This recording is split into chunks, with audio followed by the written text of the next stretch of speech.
Hola, ¿qué tal? En esta oportunidad te saluda Hatia Nayansi Kim Ramos, Edita Selena Ortega Manchamé y Darwin Jonathan Luna.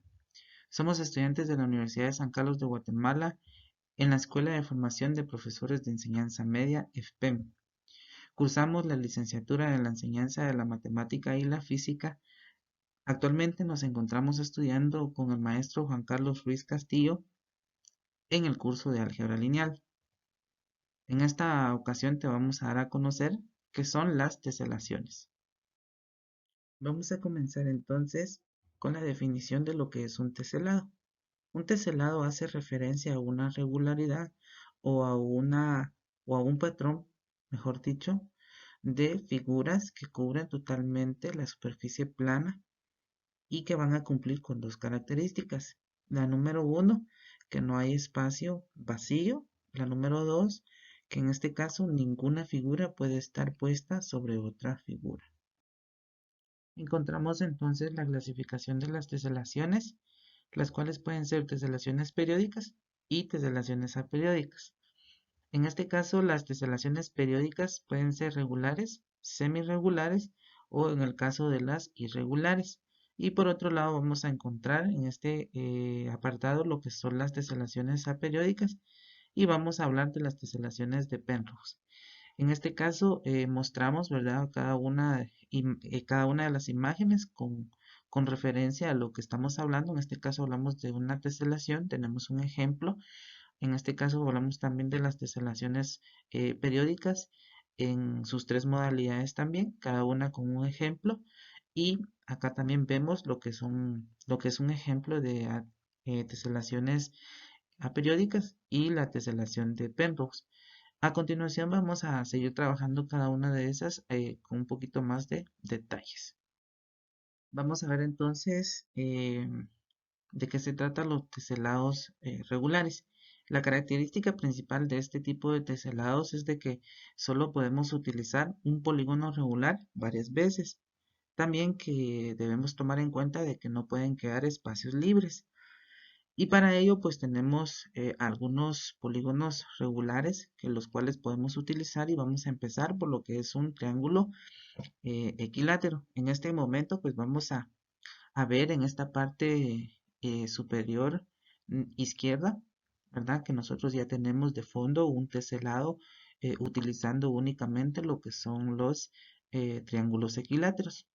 Hacemos acomodaciones para que puedan ir ensamblando de la mejor manera, ¿verdad? Y acá tenemos lo que es un triángulo equilátero, ¿verdad? Que fue el que fuimos usando para poder ir armando este teselado regular con este polígono que es el triángulo equilátero. El siguiente polígono que nosotros vamos a utilizar es el cuadrado, es el cual pues ya tenemos también hecho este teselado regular de cuadrados que está en la parte derecha superior, en donde vamos conectando cuadrado, cuadrado, cuadrado y más cuadrados, ¿verdad?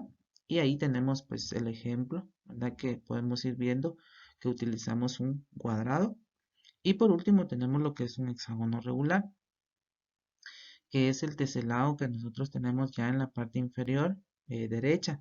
Acá podemos visualizar de que nosotros ya hemos construido a través de este hexágono regular, pues ya hemos construido este teselado, ¿verdad? Y nos damos cuenta que en ninguno de los tres que ya presentamos han quedado, en este caso, espacios libres. Nos damos cuenta entonces en este teselado que nosotros tenemos en la parte inferior izquierda de que vamos buscando un acomodamiento para el triángulo equilátero que precisamente lo tenemos arriba. Entonces, al momento de ir buscando el acomodamiento de los triángulos equiláteros, nos damos cuenta que en el centro también nos van a ir quedando hexágonos. Entonces, es así como nosotros presentamos lo que es teselados regulares. A continuación, vamos a ver otro tipo de teselados. Continuamos entonces con lo que son los teselados ahora de tipo semirregulares, según la clasificación que veíamos anteriormente. Y vamos a notar que desde la parte de nuestro fondo, ¿verdad? Que tenemos un teselado en este lado, izquierdo y tenemos otro teselado por el lado derecho.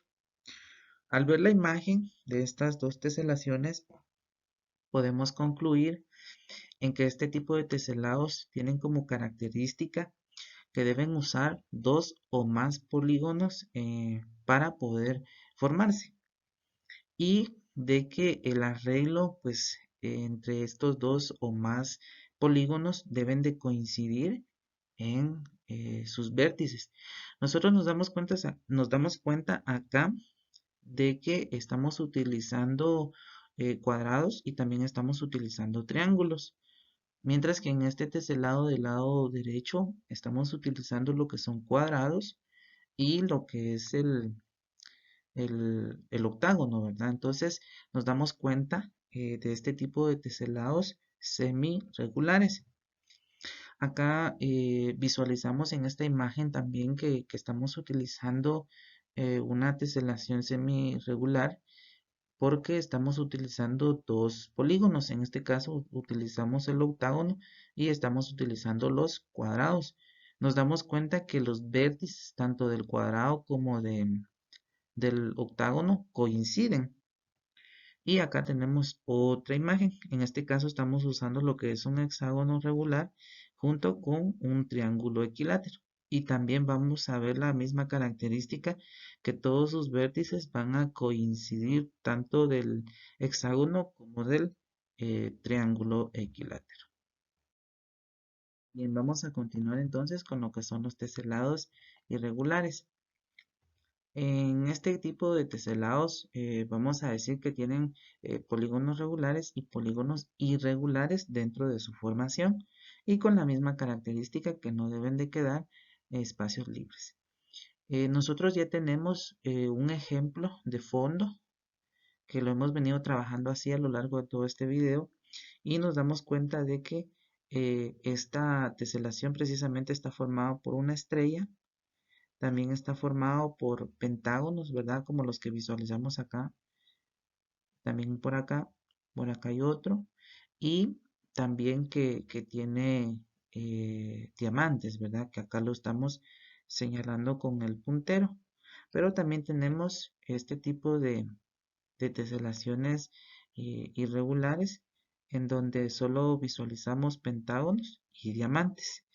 Es así con este tipo de teselados irregulares que nosotros llegamos a la parte final de lo que son las teselaciones periódicas y es momento que nosotros nos pasemos a trabajar las teselaciones aperiódicas, pero sin antes poder hablar del siguiente físico, en este caso inglés. Él es un físico matemático y vamos a hablar entonces de la biografía de este físico matemático inglés que vemos en fotografía y él es Roger Penrose.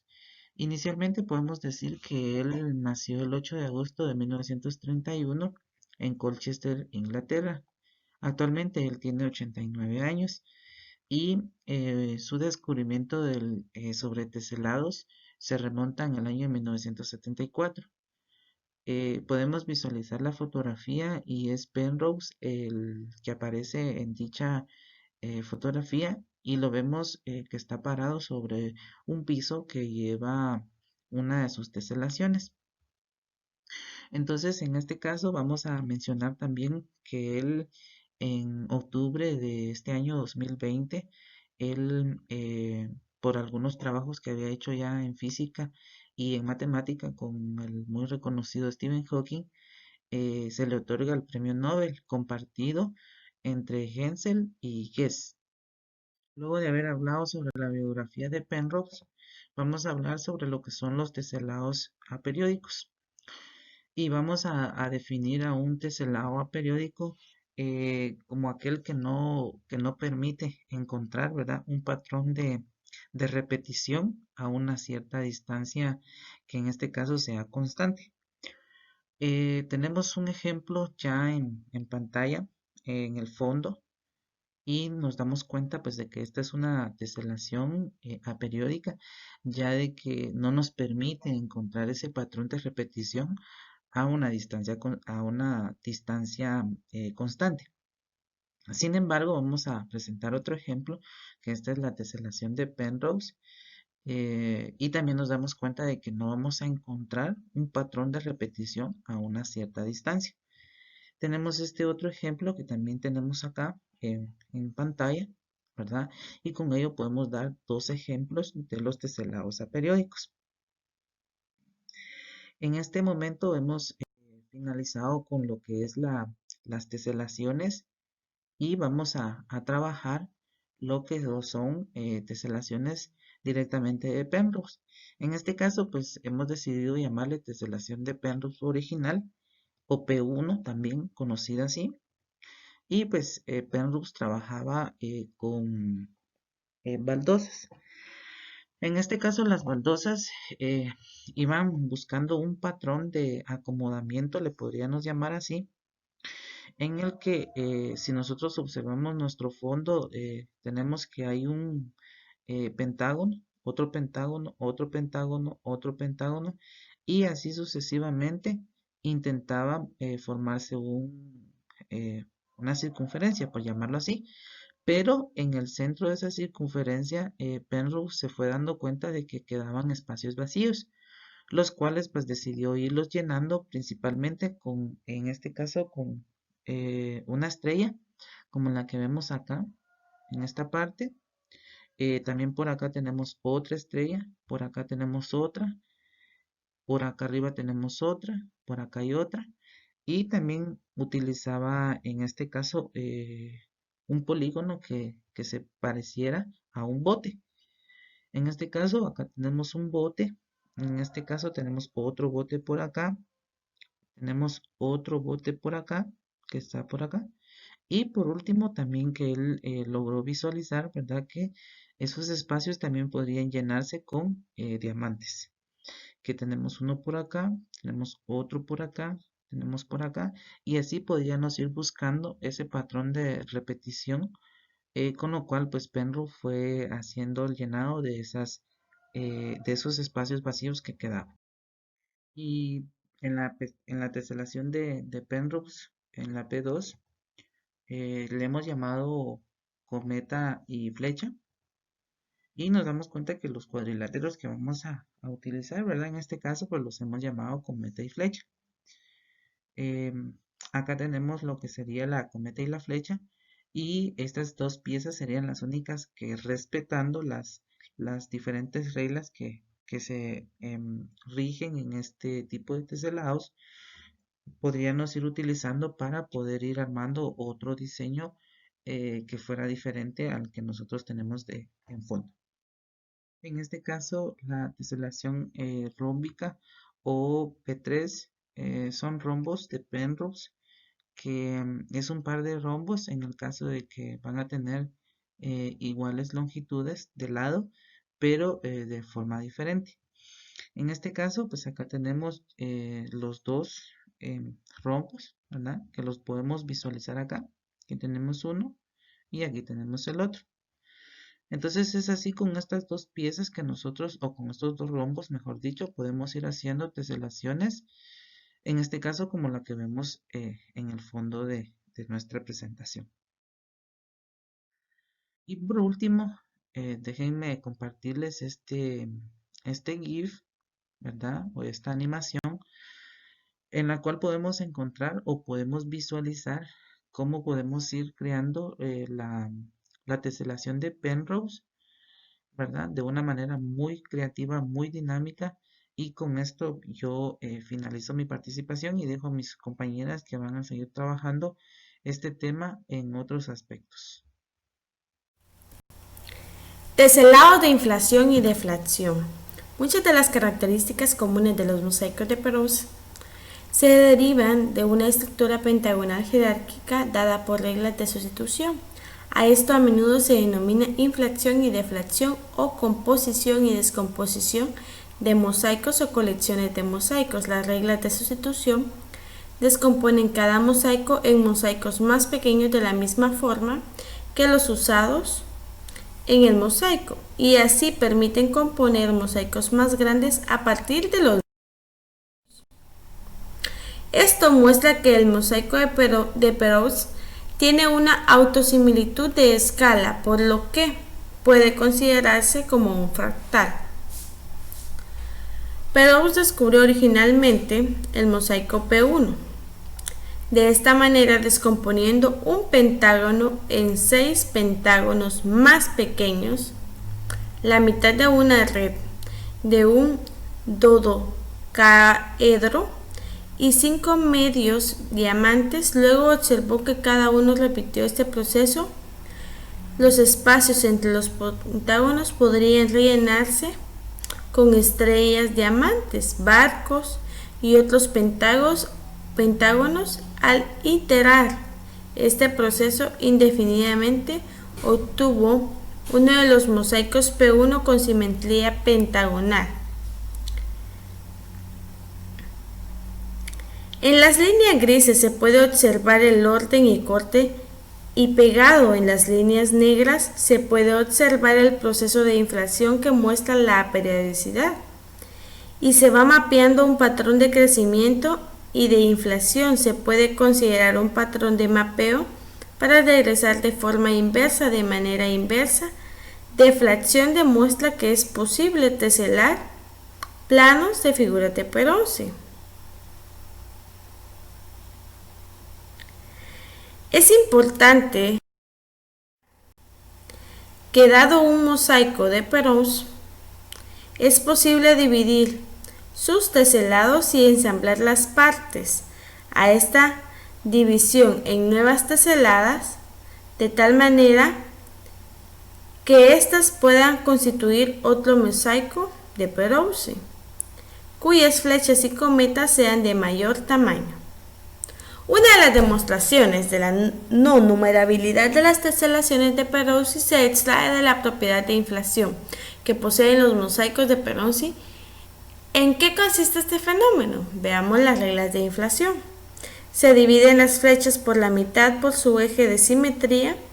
La línea que va desde sus puntas a sus colas se une las mitades obtenidas a las teselaciones que tocan a la original por el lado más corto.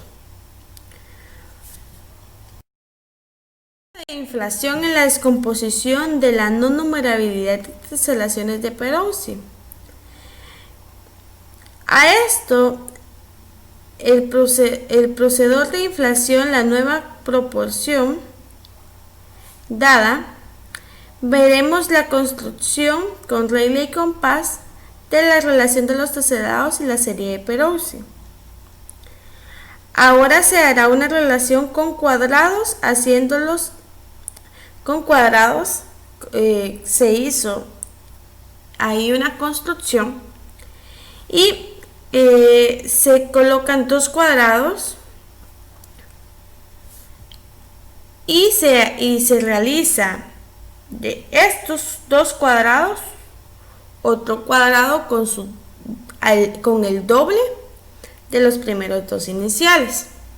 Y ahora, con una magnitud de estos dos, se construye otro cuadrado que sería el doble del anterior.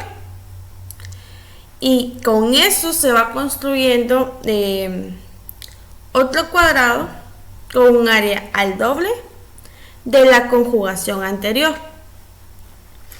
Y así vamos a construir finalmente otro cuadrado que es el doble del área de los anteriores. Entonces, aquí podemos observar una secuencia de Fibonacci y se puede hacer una relación antecedente dividido con lo consecuente. También podemos observar en lápiz la figura de la espiral de oro. La cometa puede ser bisecado a lo largo de su eje de simetría para formar un par de triángulos rectángulos de Robinson. La flecha de un cuadrilátero no convexo cóncavo no tiene no tiene cuatro ángulos interiores. La flecha puede ser bisectada a lo largo del eje de simetría para formar un par de triángulos obtusángulos de Robinson. Ahora, reflexión de la flecha y cometa con el pentágono. Acá tenemos dos figuras, una permitido y otra no permitido. Cuando nosotros vemos esta parte acá, podemos ver en la imagen que está más clara, podemos decir que es la blanca, y la imagen más fuerte, que sería la fucsia, podemos ver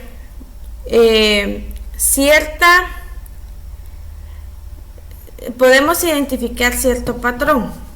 En el permitido me es posible agregar otra imagen, otra figura, por la forma en que yo dejé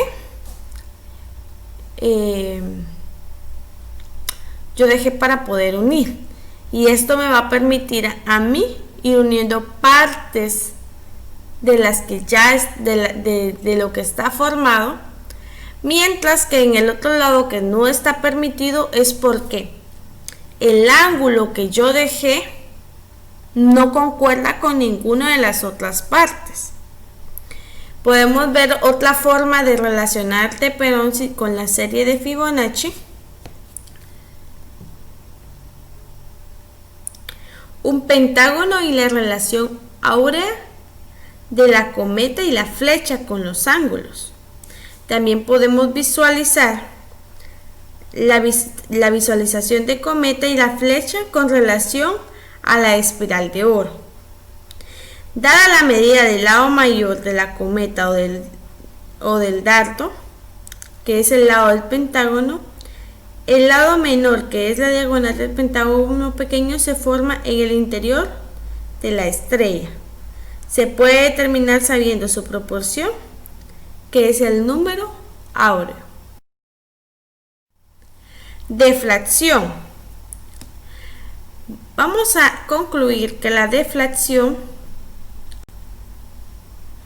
es un método de sustitución conocido como deflación. Se describe a continuación, el cual produce una cometa y una flecha de la teselación de Peronczi, comenzando con una teselación infinita llamada el axioma. La deflación procede de una secuencia de pasos llamados generaciones. El axioma puede ser tan simple como una sola baldosa.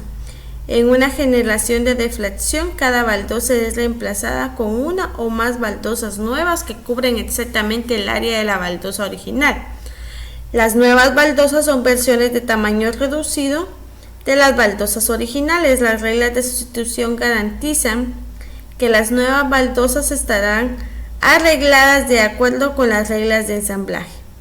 Generaciones repetidas de la deflación produce una teselación de la forma de axioma original de las baldosas cada vez más y más pequeñas. Haciendo muchas generaciones de forma suficiente, las teselaciones contendrán una versión de tamaño reducido del axioma que no toca el límite de la teselación. El axioma puede entonces ser rodeado por baldosas de tamaño completo correspondiente a las baldosas que aparecen en la versión de tamaño reducido. La teselación extendida puede ser usada como un nuevo axioma produciendo teselaciones más y más extensas y finalmente que cubran un plano entero. Una generación de deflación, cada baldosas nuevas que cubren exactamente el área de baldosas original. Las nuevas baldosas son versiones de tamaño reducido de las baldosas originales. A eso le vamos a llamar fractal.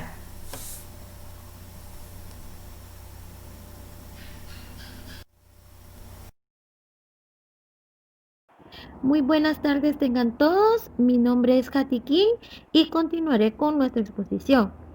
Hablaré acerca de la relación que tienen las teselaciones con los fractales y el número de oro.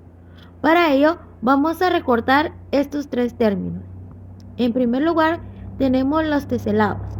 Los teselados son un patrón de figuras que cubren totalmente una superficie plana en la cual no debe quedar espacios y no puede estar una figura encima de otra.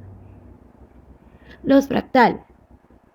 Un fractal es un objeto cuya estructura se repite a diferentes escalas, es decir, que se construye haciendo una copia idéntica a la original, pero más pequeña. Y por mucho que nos acerquemos o alejemos del objeto, observaremos siempre la misma estructura. Podemos observar un ejemplo de lo que es un fractal en nuestro fondo de pantalla. Tenemos ahí una hojita que poco a poco tiene la misma estructura, pero se va haciendo más pequeña, más pequeña, más pequeña hasta llegar a la puntita. Hablando acerca del número de oro. ¿Qué es el número de oro? Muchos lo conocemos también como el número áureo. Es un número irracional representado por la letra griega phi. Se trata de un número algebraico irracional. ¿Por qué nos dice irracional? Pues recordémonos que un número irracional es aquel que su representación decimal no tiene periodo. Este número posee muchas propiedades interesantes y fue descubierto en la antigüedad como la relación o proporción entre los segmentos de una recta, es decir, una construcción geométrica. Bueno, ¿cómo podemos explicar el número de oro? Escuchemos lo siguiente. Si uno divide una línea de tal forma que la parte larga divida entre la parte corta, es igual a la línea completa. Dividido entre la parte larga, tenemos la proporción áurea. Eso lo podemos observar en el dibujo o en la figura que tenemos en pantalla. Tenemos una recta que está dividida en una parte larga o una corta. Si esa recta la dividimos entre la parte más larga, entonces obtenemos el número áureo. Otra forma de poder encontrarlo es usando la famosa sucesión de Fibonacci. Bueno, ahora bien, ¿cuál es la relación que guardan estos con las teselaciones? En primer lugar, nuestra compañera nos hablaba acerca de lo que es la deflación y la inflación. Pues ahí es donde tiene que ver las teselaciones tanto con los fractales como el número áureo.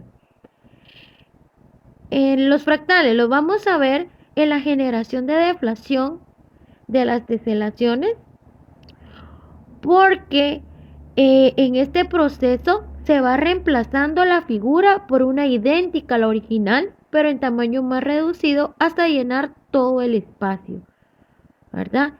Y ahí es lo que tenemos un fractal. El número de oro lo observamos en el proceso de inflación, ya que al comprobar la numerabilidad de las teselaciones nos da como resultado aproximadamente también el número de oro. Podemos concluir que los fractales y el número de oro guardan una estrecha relación con las teselaciones en los procesos de inflación y deflación.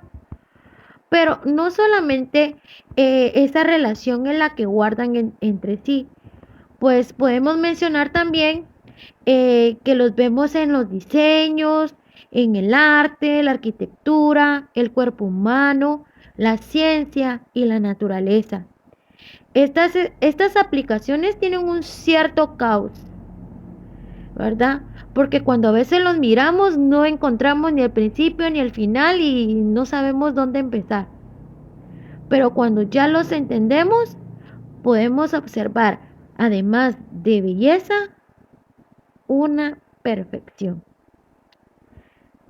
A continuación, algunas figuras que representan fractales y teselaciones.